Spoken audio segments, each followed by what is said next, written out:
I want to explain an aspect in regard to Onyx, which I think could very well matter for its future. But before I get into that, I first want to explain how nothing I say is financial advice. This is purely my perspective, and I am not telling anyone to do anything. However, besides that point, I want to talk about an aspect again, which I think could matter maybe for Onyx moving forward. And that is because if I take a look at Chain, and Chain, by the way, has an aspect of ISO 20022, it's part of the Onyx ecosystem, and not to mention Chain as in it rebranded to Onyx not that long ago. But if I take a look at Chain in and of itself as of right now, there's something that I do want to talk about because I think it's very relevant still to the future of Onyx moving forward. Like for instance, Chain, it does power the Ethereum bridge on Goliath, which is Onyx's layer 1 blockchain. But besides that, Chain is really focused on RWAs, in my opinion, arguably as one of the things that it's focused on. Now, RWA stands for real world asset, but why does this matter? It's because we do see RWAs becoming a trend as of late. Now, the market has been having a pullback, but I'm saying, let's take a look at one of the most popular projects out there called Ondo.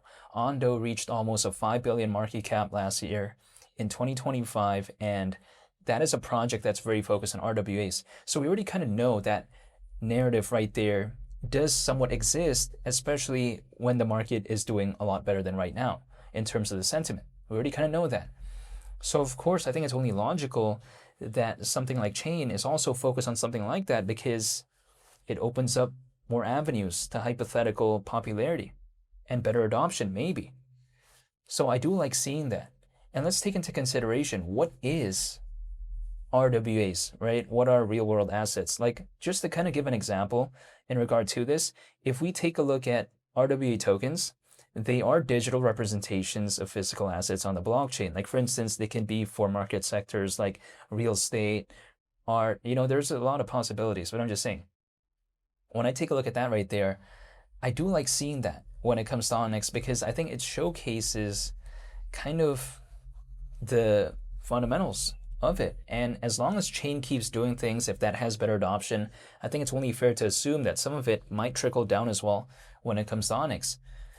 So this is why, again, I think this aspect when it comes to Onyx could very well matter hypothetically for its future because I think that, again, it's only natural for me to think about it that way considering the kind of ties somewhat that Onyx has in regard to Chain.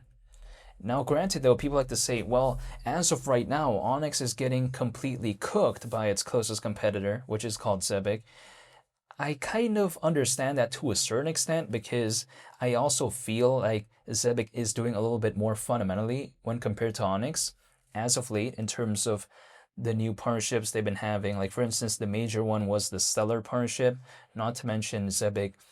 It has kind of historical backers like Circle, and also we take a look at Solana Ventures, totally aware of that. But even despite that, I think what Onyx may lack in terms of what it's been doing so far fundamentally, despite already launching the mainnet of its layer 1 blockchain called Goliath, despite all that, I think what Onyx makes up for is the amount of holders and the passionate community.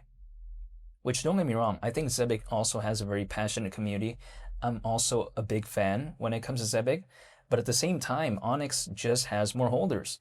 Now, Zebic has actually been increasing as of late in terms of the amount of holders, which is very surprising given the market conditions, but I think maybe the Stellar partnership had a lot to do with that. But besides that point, Onyx has around 146,000 holders. Zebic has around 100,000. So Onyx still has around 46,000 more holders than its closest competitor.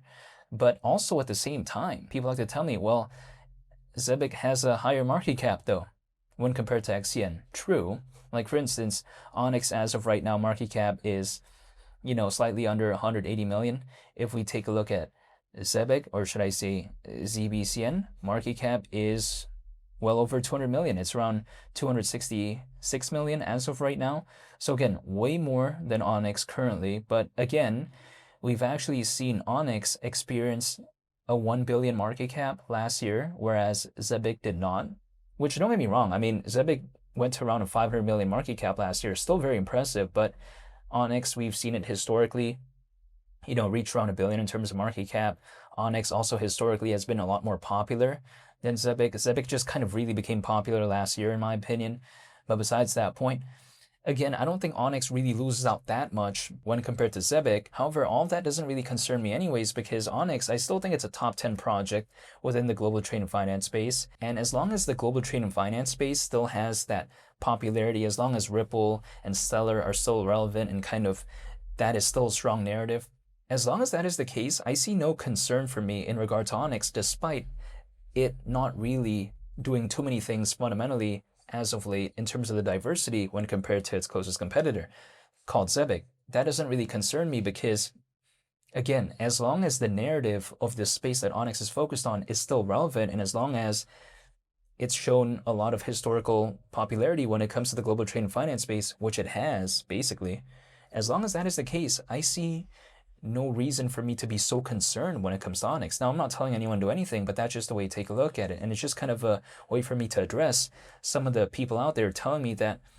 Onyx is being cooked by Zebic. I mean, I feel like it's not really being cooked in that sense, right? It's just Zebic has been doing a lot more, fundamentally speaking, as of late, but it doesn't mean Onyx is cooked. Onyx also can still hold its own fundamentally, in my perspective. So overall, I'm still staying patient when it comes to Onyx. I mean, if anything, right, it being this low as of right now makes me a little bit happy in a sense, which I get it sounds very counterintuitive, but let me explain what I mean by this. If let's say there's two scenarios, right? Either Onyx can have a pullback from around 1 billion to around 800 million, or let's say the pullback can be from around 1 billion to like, as of right now, below 200 million.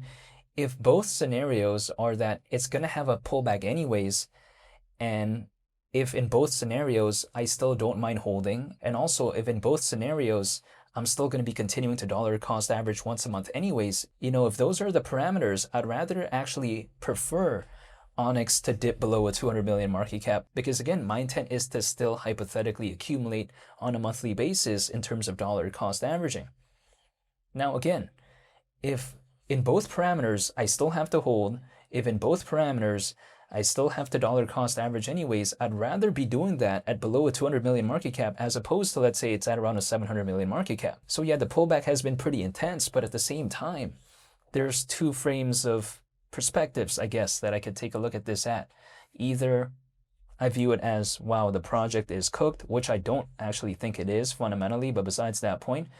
But on the flip side, though, it being over 5 times lower than 1 billion in terms of market cap, which we literally saw last year, in terms of, let's say, dollar cost averaging purposes only, it doesn't really concern me. That's the thing. It's not like I would be upset with that because my intent is to dollar cost average after all. And I'd rather be dollar cost averaging at below a 200 million market cap as opposed to around a 700 million market cap.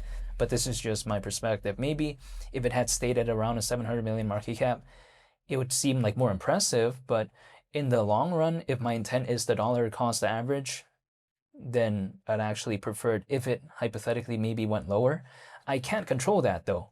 I can only control myself, but I'm just saying if that happens to be the case, then I don't mind. So when people like to ask me why I don't mind seeing XCN at below a 200 million market cap, that's the answer right there. Because again, my intent is to hypothetically dollar cost average. I just want to say thank you for watching, and I hope you all have a very nice day. It's Willie the Captain. I'm out. Peace. Bye.